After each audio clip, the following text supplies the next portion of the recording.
Good day mga amigo, welcome nga pala sa Mr. JD Tutorial.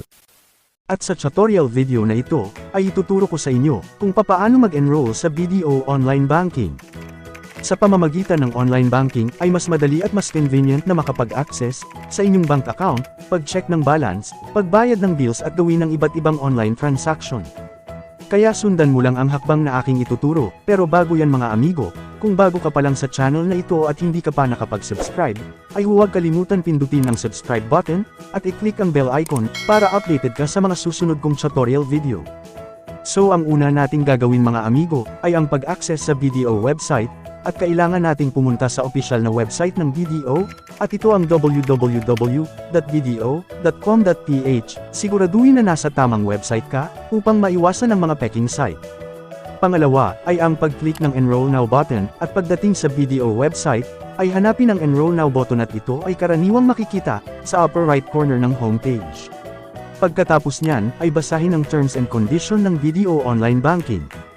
Mahalaga na ito ay basahin dahil naglalaman ito ng mga alituntunin at kondisyon sa paggamit ng serbisyo, at kapag sang-ayon kayo, ay i-check ang box na nagpapatunay na kayo ay sumasang-ayon sa mga ito, at pagkatapos ay pindutin ang Submit.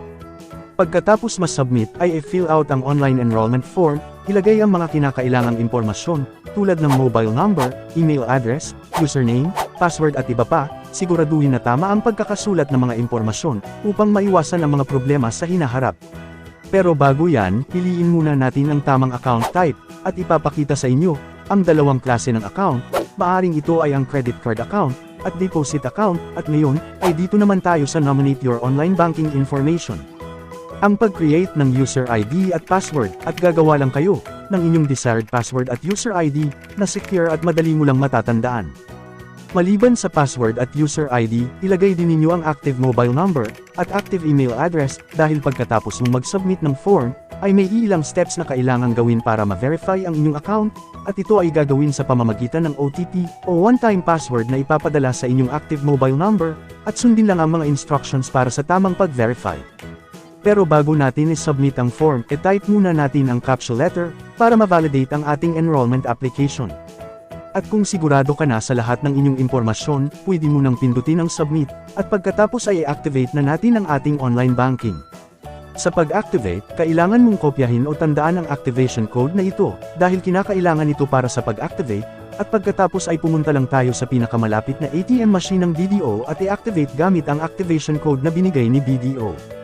Pagdating sa ATM machine, i-insert ang ATM card, then select Other Services, then click Active Online Banking, then enter your 6-digit PIN, and then take your card and receipt. At ngayon ay activated na ang inyong BDO Online Banking at pwede na kayong makapag-login, at i-open lang ang BDO Online app at i-enter ang username at password. So yan lang po mga amigo, ang simpleng paraan ng pag-enroll sa BDO Online Banking. Sana ay naging malinaw at madali para sa iyo ang tutorial video na ito, at ngayon, marami na kayong magagawa sa inyong bank account gamit ang computer o mobile phone.